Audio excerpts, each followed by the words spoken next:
I hated the new job. Honestly, I friggin' hated it. I just wanted to be a writer, man. Throughout college and my early to mid-20s, I put fun on the back burner while I slaved away at the keyboard. I wrote everything from screenplays to novels. Always horror. I'd even made some money off it. More money than probably the vast majority of aspiring writers ever will. But in the end, I was still a semi-pro, aka I couldn't make a full-time living scaring people with my prose. Not yet, at least. You see, Patrick Revick wasn't a household name, and I guess at 27, I shouldn't expect to be Stephen King or Brad Haskell, especially in today's world, where even the best of us semi-pros, and quite a few of the professional writers, need a day job to pay the bills. I guess I should consider my passion a perfect part-time gig. The money I got off my stories and scripts was always a nice bonus, but now that my girlfriend Nicole, spelled with an H, and I were getting serious, well, I figured it was time for me to get that day job after all, even one that was friggin' miserable. One of Nicole's friends helped me get this job at the bottling plant. I basically had to drive around to a few superstores and grocery stores and put all the Pepsi products up on display. The recruiters tried to pitch it as being this serious job full of promotion potential, but I just saw it for what it was. A friggin' stalker. Sure, this wasn't easy. Not at all. But there were plenty of hours, and the pay would be steady. For once, I wouldn't have to worry about having stories sell or doing odd gigs for money. I'd have consistent cash for Nicole and I. In a selfish way, I welcomed what I knew would be a very challenging and physical job. As a night owl, I'd even have to transition from working from 5 a.m. to 5 p.m. But after hearing people, namely Nicole's neighbors, complain that all I did was write and not make a steady income, I considered the job a defiant frig you to their bitchiness. And I'd still have 3 or 4 days off where I could focus on writing. I could still pursue my dream of being a full-time pro. Plus, I figured this tedious sales support gig might influence my stories, particularly the characters. So far, at least, everyone here seemed nice. All of them blue-collar, working-class types. I was one of the few employees with a college degree, much less the only creative of the bunch, but I was intrigued by the dynamic. After all, the time spent around fellow writers in academia, just joining common Americans gave me fresh insight into the country's heartland. Jesus Christ. Oh, this guy sucks. Of course, there was also Nicole and I's future. We'd been dating for 2 years. I loved her. Hell, I needed her. Our chemistry was strong, our relationship was hot and heavy. We were two former hipsters at war with the world, even as both of us settled down into traditional work. But at least the subtle conformity hadn't changed our personalities any. Yeah, your personality's miserable. Nicole was 25, an extremely pretty and smart young black woman. She liked spending money, and she had made the cash to live vicariously. Not to mention, she could outdrink everyone you knew. You spelled with the letter U. Armed with radiant eyes and wavy hair, Nicole had always captivated me. Her tall, slender frame was made all the more attractive by her quirky fashion sense. I was slender and had a crazy grin. Even though I was 27, I looked much younger, with straight brown hair stylized by spiked bangs, boyish dimples, and bright green eyes. I was unconventionally handsome, to say the least. And when I didn't have my contacts in, I was forced to wear oversized glasses, more befitting of an elderly rocket scientist than a millennial in his late 20s. So yeah, Nicole and I were a cute couple. And even doing manual labor I clearly wasn't made for, I stayed with the job. I wanted to for Nicole. My second day at work left me with my trainer, Ray. Ew, that's my name. He was supposed to show me the ropes and explain what the hell I was doing. Instead, what I got was a picky-ass, not a word, army vet. A 55-year-old man whose 20-year experience at Pepsi left him both in great physical shape and with a comical dedication to a job that illiterate 16-year-olds could do. Aided by his trimmed brown hair and beard, Ray fit the mold of a Bible Belt bullshitter. A supervisor who faked friendliness to all the bosses and store owners. Ray's clothes and car were always neat.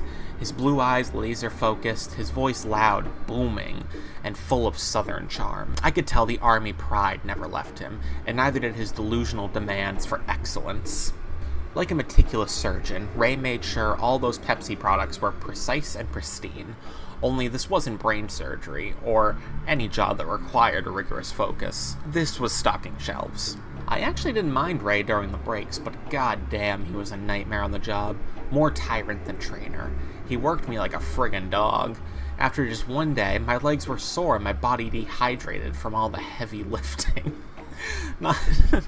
Not to mention the exhaustion I felt from the countless times I had to redo the store coolers and shelves to fit Ray's lofty standards. The sunrise-sundown shift may as well have been a supermarket prison sentence with him. Oh my god. The agonizing work wasn't the only horror either. The time constraint also bothered me. Ray constantly told me to go faster. Considering this guy was a Pepsi vet who moved at the speed of sound, my lofty one day of experience didn't have a chance at matching his speed. I struggled, man, and Ray damn sure let me know. Yeah, you're putting things on a shelf. I don't think he's... I just don't think you're doing it. You're dropping it on the floor. Overall, he was a douche. The drill sergeant I never wanted. In just a split second, he could go from yapping it up with a pretty cashier to barking at me to fill up a cooler. Hell, just on the first day, he told me he had severe PTSD, which he could only tolerate by making sure he performed his duties to the fullest. A real perfectionist at this shit job. Needless to say, I was dreading going to work in the morning, and the sad thing was, it was only my second day. So at 5:30 a.m., I clocked in at the plant. Then I made the boring drive to my trainer's first stop, a Walmart neighborhood market. One of those mini Walmarts missing all the cool electronics, but still full of the same stressful suppression. You'd think since it was only my first day, Ray would let me ride with him. But yeah, the asshole never offered. I guess I was too much of a slacker to be even worthy of his precious Honda Civic. Dude, drive yourself to work. What are you talking about? So like the defeated prisoner I was, I pulled into the neighborhood market. The parking lot was empty, save for the handful of cars belonging to employees, so the parking lot wasn't empty. I parked next to Ray's Honda. All of his Army vet back window and bumper stickers taunted me like his booming voice was about to. Dude's scared of stickers. Resigned to my fate, I stepped out into the late night. My Pepsi windbreaker and khakis had no chance against the February cold. Shivering, I walked up to the store's front entrance. Only, the doors didn't slide. I came to a confused stop. Leaning in closer, I peered through the glass. Under the market's clinical lighting, I saw a ghost town of a Walmart inside, an abandoned village of goods and cash registers. What the frig? I muttered, as cold air poured from my lips. I banged on the doors. The glass felt frozen to my hand. One more hit and I think my flesh would have shattered like broken ice. "Hey!" I yelled. With the speed of a wild animal, Ray came charging down the soda aisle, his steps quick, his piercing eyes honed in on me. For once, he didn't look so confident or in control. A frantic turbulence fueled his hurry. Strange, since I'd never seen the man break a sweat, much less get flustered. Ray unlocked the sliding doors. "You're running late," his southern accent growled. I'm not doing a southern accent. "I told you to get here by 5:30. His sharp glower kept me petrified in the cold. What is glower? "Jesus Christ," Ray yelled. He snatched my arm in a firm, harsh grip. "Get in here." I let Ray drag me inside. Under the bright lights, I felt sheer isolation. Even the Walmart's temperature was an uncomfortable low. Still shivering, I scanned the store. No one was around. No clerks, janitors, not a single one of the grim, grumpy Walmart slaves. Like bells through a deserted cemetery, corny pop music blared through the speakers. Jennifer Page's catchy Crush, only enjoyed by Ray and I on this quiet Thursday. The sliding glass slammed shut behind me. I could hear Ray turn the lock. Startled, I turned to see my fiery trainer step towards me. Ray kept stealing looks around the store, a touch of paranoia to go with his agitation. "Hey, where's everyone at?" I asked in a trembling voice. "Where's the workers?" With vivid force, Ray shoved me towards aisle 8, our resident soda section. "Just get to work, boy," he hollered.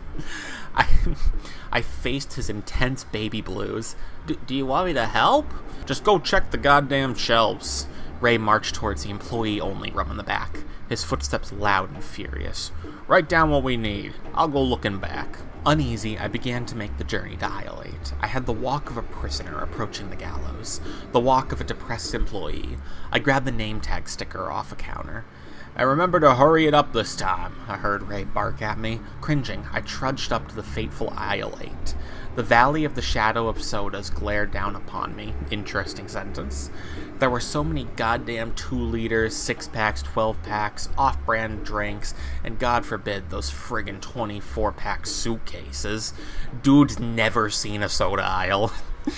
At least looking at beer got me excited. Jesus Christ. Finally, beer. All this soda did was accelerate my dehydration. He doesn't know what that word means. And what was more irritating was that I couldn't even drink the expired shit. Like a weary detective, I retrieved my pen and notepad. Time to jot down all that I needed from the back room. Unfortunately for me, this morning was a hot mess. A pack of deranged children and lazy stoners must have pillaged aisle 8 throughout the night. There were sodas out of place, some even broken into. What we had here was a Pepsi-Cola shit show. I jotted down what brands I needed, and then I hesitated on the hard work. Amidst this chamber of 90s pop music, I deliberated on my dread. All to the tune of Shania Twain's "That Don't Impress Me Much." The colossal crash of the backroom's doors made me jump. I turned and looked down the aisle. There was a stray grocery cart, even an open notebook on the shelf, but I still saw no one. Not a soul in sight. And Shania just kept singing, the only voice I heard in the entire retail castle. I caught a chill. Hiding my trembling hands, I jammed them in my windbreaker's pockets. Restless and cold, I looked right behind me. I still saw no Walmart slaves. I heard none of their gossip, complaints, or annoying machinery. Nervous, I speed walked down aisle 8. For once, I wanted to see Ray. At the frozen goods section, more cold air greeted me, more silence besides Shania's adult contemporary approved volume. Glancing down the hall, I saw the double-door entrance to the storage room, but all around me was just merchandise. No people. Here it was an hour to daybreak, and I still didn't see a single friggin' employee. All I saw was their scattered shit, a notebook here, a full pallet there. Shit, I muttered. A sudden slam hit those double doors. Terrified, I looked right at it. The doors were back in place, only no shelf came flying out, and no worker for that matter. Behind cautious steps, I approached the back room. Sean Mullen's lullaby now swept across this barren landscape, the spoken word vocals like whispers from beyond the Walmart grave. Unease dominated me. But still, I didn't think my paranoia was warranted. After all, maybe the employees were just friggin' around with Ray. I mean, they love the guy. As I got closer to the rooms, I saw a face appear behind one of the door's narrow windows. A familiar glare. Ray. He stood right behind the doors, his fiery eyes locked in on me. Dude's in love with Ray. He keeps just locking in on those eyes. I came to a frightened stop. "Ray?" I said. Just as Lullaby kicked into its sweeping chorus, Ray backed away into the storage room, into a dimly lit abyss of spare sodas. Hey man, I yelled, forcing myself to fulfill the duties bestowed upon me with this Pepsi jacket and friggin' name tag. I rushed towards the double doors. "Hey man, you need any help?" He's slowly turning into Butters in my head. Don't know why. Before entering the room, I stole one last look around the store. I was still alone with Ray. The storage room was even colder and darker, basically a Walmart basement. I pulled my jacket in tighter, the thin cover for the chilly draft in here. Tall shelves of shit around me, and in the dark, all of the wrapped items resembled preserved lab specimens. "Hey Ray, what's up?" I said, forcing confidence into my nervous tone. I stopped and evaluated the room. Abandoned carts full of unpacked items were scattered about. A full desk still had open notebooks sprawled across it. "Hey, do you need any help?" I think if he asks the same thing over and over again, it's going to make the story so much more interesting. I took a few more cautious steps. I saw a retractable door in the dark corner. The same door we took to go outside and drop off all of our crates and pillars, and right now, it was wide open. Confused, I stared outside. The market's truck parking lot loomed right before me, and there was indeed quite a few trucks out there, including our own Pepsi deliverer. Deliverer? I don't know if that's a word. Through the intense silence, I heard no voices, no footsteps, just the lingering rumble of the truck's engine, and the howling February wind. Maybe Ray was just running around somewhere, I figured. And honestly, I couldn't put it past the workaholic. He was Mr. Pepsi himself. I shifted my focus over to our shelves. Our back catalog of 12 packs and 20 ounces. Regardless of my unease, I knew I had little choice but to go to work. I needed to hurry up, as Ray would say, or go faster, as the neighborhood market's manager would bitch, because God knows stocking sodas was so friggin' important.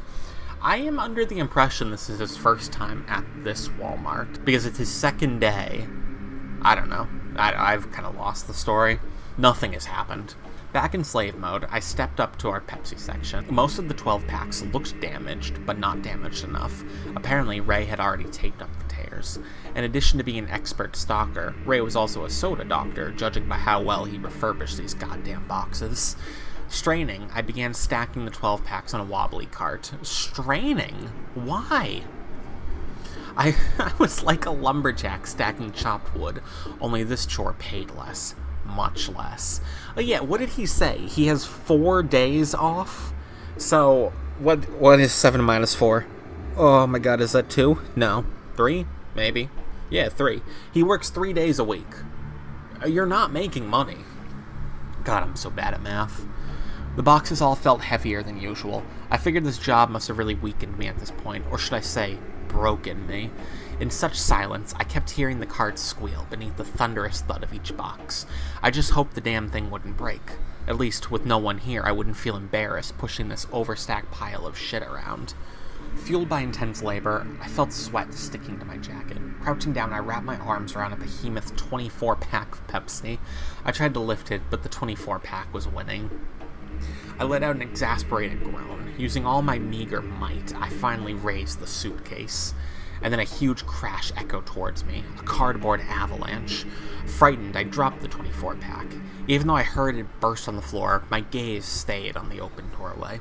From what I could see, several boxes were lying out there in the darkness. Our boxes. Even at this distance, my trained eye could recognize all those goddamn Pepsi logos. And all the packs were positioned like Christmas gifts I never asked for. Thick liquid poured from the bottom of the collection, from the conglomeration of crushed cans, the shit I knew Walmart would make me clean up. "Ray?" I said in a worried tone. No sound emerged from out there. The chills now overpowered my sweat. I stole a glance around the stockroom, but I was still alone. My uneasy eyes looked back at all the boxes. "Hey Ray, you out there?" I yelled. Silence greeted me, as well as reinforced fear. I took a step towards the open door. "Ray?" I stopped in a puddle, an ever-growing river flowing throughout the room, but there was no sweet scent emanating from it. I felt no stickiness beneath my feet. Shivering, I forced my gaze down to the suitcase I dropped, and then my immense horror only grew. The large puddle was too much liquid to be coming from 24 cans, and in my sickened gut, I also realized I dropped a Pepsi instead of Mountain Dew Code Red. What? "Oh, frick," I said through the fear. What? Panicking, I leaned down and ripped the suitcase's lid off. Rather than cans, I saw 24 individual pieces of human flesh. Eyeballs with sagging skin still attached, a severed arm, even a pulpy heart. Judging by the blue-collar clothes and blood-soaked cap, I finally knew where all those neighborhood market slaves had gone. What happened to them when they were alone with Ray.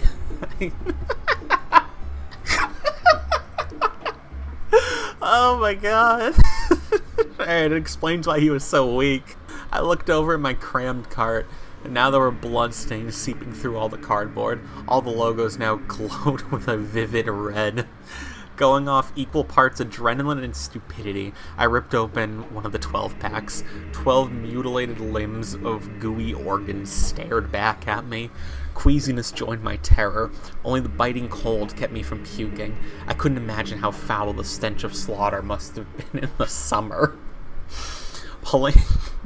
Pulling myself away, I staggered towards the open door. "Ray!" I yelled. I kept my eyes on the scattered boxes out there, the load Ray left for me. "Ray, where are you?" He's just devolving. I cried, desperate for protection.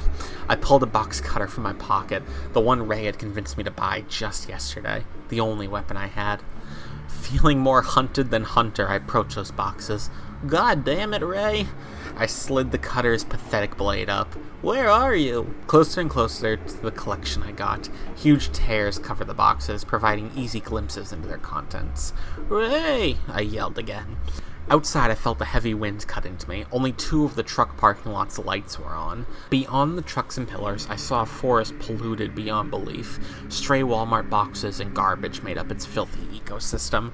I looked all around me, but saw no one outside. The rumbling truck, the lone noise I heard. Gripping the box cutter, I knelt down to the largest box, a 24-pack of Diet Pepsi.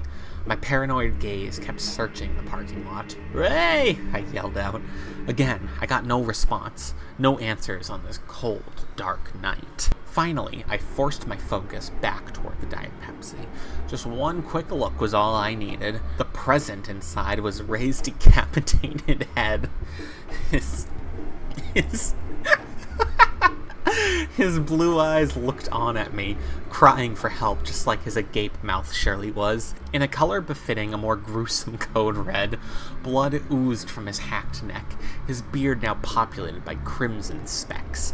All the jagged hacks made it obvious that Ray's death was a slow carving, rather than one clean slice. Scared, I bolted to my feet. I couldn't help but catch quick, disturbing glimpses of all the other boxes. Ray's other pieces, his hands, organs, and legs, all of it divvied up in 6 and 12 packs, all of the gore packaged and ready for market. Who's buying this? Who is the consumer? The truck door burst open and out jumped a large masked man. He was tall and strong and friggin' fast. The man descended upon me like a savage beast, a hungry beast. I confronted the killer. A cardboard yellow smiley-face mask disguised the man's face. Blood scattered all over the morbid, homemade rendition of Walmart's trademark mascot. Now a smile of death.